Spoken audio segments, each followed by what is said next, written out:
sharing network, we've always had this motto, which is essentially like a friend to everyone and an enemy of none.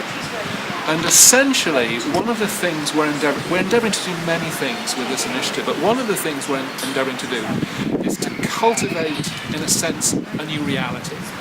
One that transcends social divisions, political divisions, religious divisions, and is basically of a living form of togetherness that supports that living conversation between people across all these boundaries, using basically the heaven of earth as the embrace that brings everything together. One of the things we find with this work we do, and I move in very progressive circles in some ways. Some of our leaders and supporters in this area, for example, fundamentalist Christian folk, conservative folk. We have people all over the spectrum involved in an effort like this. And one of the reasons for that is because people have this common sense that it's something that's workable and that allows us to do good, to engage in a common act of service for the common good, for a common land. And in a sense, that's one of the great all-encompassing powers of this archetype. It's that it allows a new way forward to emerge. We're bringing, in a sense, the impossible into the possible. We're creating a portal, in a sense, a doorway into what the sort of religious mystics would say, the definitive birth of a new creation. It's something that allows us to address what ails the earth and what ails ourselves as people in the same breath, tending to the foundation of our world and modelling it in a way that is a reflection of the world we anticipate will work. We've never charged for this event. We give away everything as freely as we possibly can.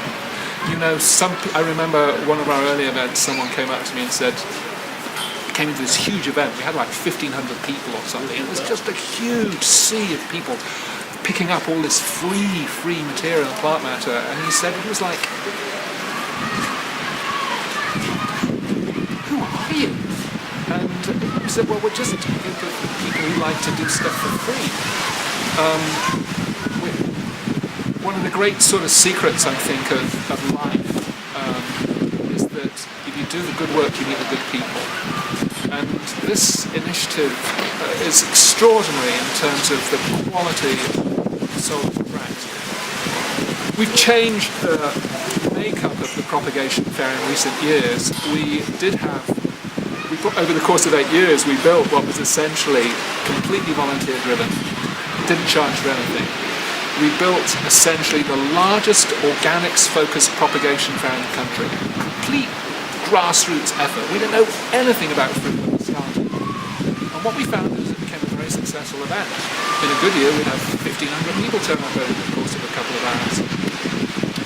But we stopped that. And then a couple of years ago, because we felt that it was getting away from our fundamental sort of impulse, which was that in traditional cultures, seed swaps, propagation fairs, call them what you will, whatever name they give them, they were seen as absolutely intrinsic to building better, stronger and healthier relationships within the community, between communities.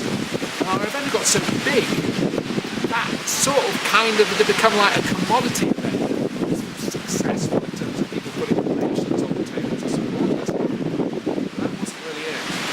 So what we did is we stopped that model and break everything down into a distributed network of propagation fairs where we're trying to support individual communities, small individual communities to get their own propagation fairs up and running. What we found, and this was an extraordinary magic, we've been doing it, this is our second year doing the distributed model, what we found is that the quality of human connection that's coming in terms of the protagonists and what we're finding is that something extraordinarily, palpably, tangibly beautiful is arising. Holy, you could call it in a sense. We're finding this extraordinarily depth of loving connection running all the way down from Williams in southern Oregon. We're up to Orcas. We're doing events now up by the Canadian border.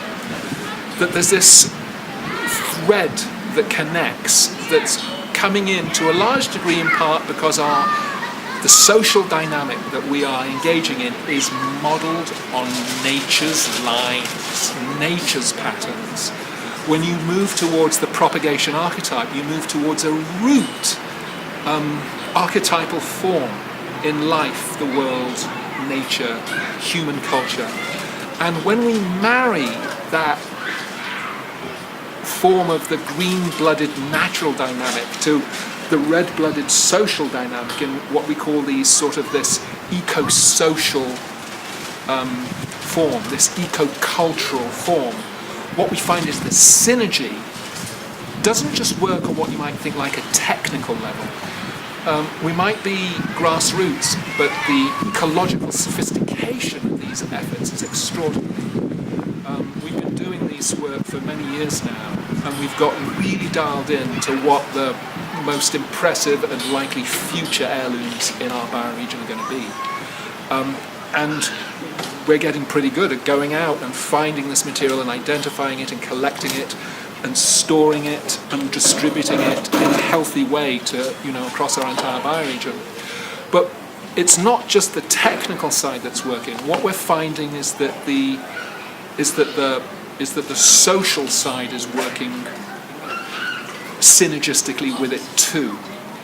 We are establishing major new diversity plantings around the bioregion with friends that are saving our collective proverbials in terms of saving grape diversity, saving particular types of apple diversity, fig diversity, and so on and so forth. A lot of these major collections we're losing access to, elderly people involved. So on so many levels, what we find is that when we pull together these integrative events, everything clicks. They sort of work like miracling points. It works for the green world, it works for the human world, it works for them in combination together, and we felt experience around that as if something really extraordinary happening. I don't mean in terms of like big excitement, although there's plenty of that. I mean in terms of it feeling really right, and seeing that it provides an extraordinary model for us to advance together as a culture, away from what Václav Havel refers to as a form of mass insanity, the great error or sort of paradigmatic challenge of our dominant culture, which is clearly on a fast track to extinction.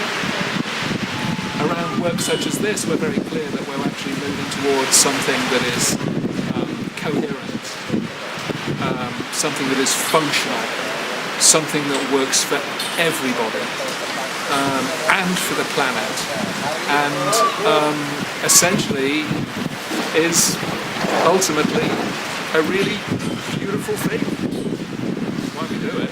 It's beautiful, so much fun.